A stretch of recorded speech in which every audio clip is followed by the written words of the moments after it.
Ladies and gentlemen, members of the jury, members of the Roll the Tape film crew. I done told y'all before, right? Stop listening to Rick Glazer. I mean, he's not credible. I mean, he's just not. I mean, most of you have witnessed how he came on my platform, the Roll the Tape podcast, and you saw how he conducted himself. I mean, I asked him, what is the issue between him and Al Heyman of the PBC, Premier Boxing Champions? And his answer obviously wasn't legitimate at all. Because if he had an issue with Al Heyman 20-something years ago, why is he still acting like a bitter baby mama about it now? And I hate to use that term, but most of you will understand exactly what I mean by that. I mean, Rick Glazer is going on his Twitter account, or X, formerly known as Twitter account, every day, every other day, every week, year after year, using inflammatory comments, remarks, derogatory statements, accusations, assumptions, and downright negative press against Al Heyman and PBC and the PBC fighters. He has no legitimate reason of doing it. Now, of course, some of you can say that he's just being a journalist. Okay, no problem. Here's the thing. If he's been a journalist telling you all that Canelo Alvarez was going to make an announcement today where Canelo Alvarez was going to basically state that he was leaving PBC and that he was possibly going to fight Jaime Munguia, then we need answers. We need truth and evidence. We cannot go by hearsay anymore. Remember, I told y'all in 2024 and moving forward, we're not going by what people say anymore without any evidence to substantiate their statements and claims. We need answers.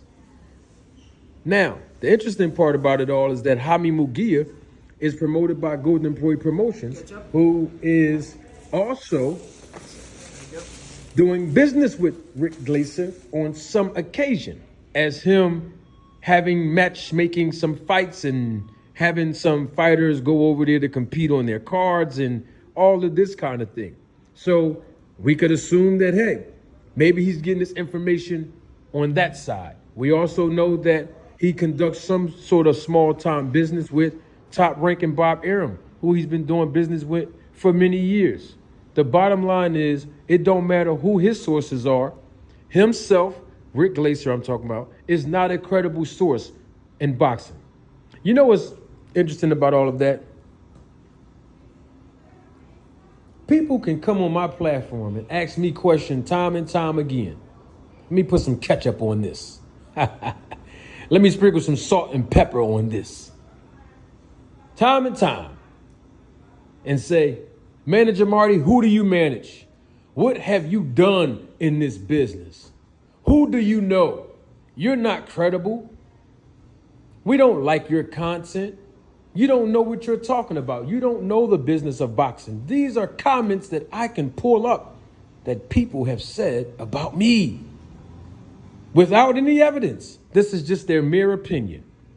And I've been credible. In fact, I'm probably one of the most credible YouTubers, or what do y'all want to call them, content creators in the YouTube boxing community who's actively involved in this business of boxing.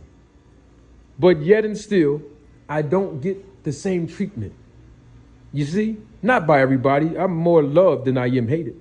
But the point is, no one goes over to Rick Glazer and asks him to provide any truth, any evidence on his Twitter account, or when he tweets. But here it is. When Manager Marty put out something with truth and with evidence, I am still being criticized. I am still being humiliated by a lot of people who just want to say negative things and don't have any basis for it. And I embrace every last one of you when you do it. The point I'm making is Rich Glazer has no evidence and nothing that he says, even right now. You see, Canelo Alvarez never stated that he was leaving PBC in his announcement. He said the complete opposite, that he's staying with PBC and he's going to fight another PBC fighter who we all know who it is. I mean, he didn't really confirm it, but we know that he's going to fight Jamal Charlo in May, on May 4th. Now, I have to be controversial, and I'm going to tell you this. Canelo Alvarez stated that he is not fighting another Mexican as an opponent. He's fighting an American. And I'm going to be controversial with this.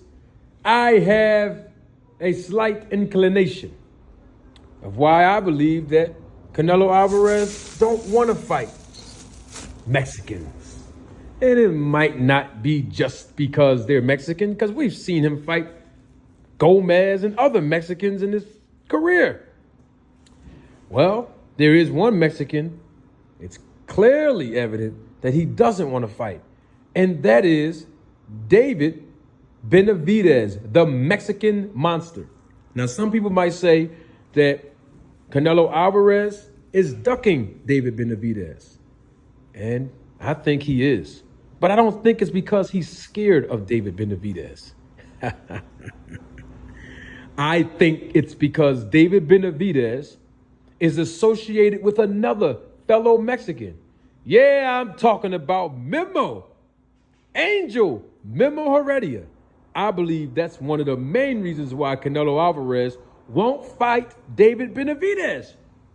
And we know David Benavidez, he earned the right to fight Canelo. Oh, yes, he has, especially in 2023. But I believe, once again, it's because of his association with Angel Memo Heredia, a fellow Mexican. I mean, all three of them are Mexican. And they know exactly what the Mexicans do. I mean, let's put it out there and let's be honest and clear with this. And I'm not insinuating or undertones or accusing. These are the three words that is always associated with me on YouTube. But let's be clear on something.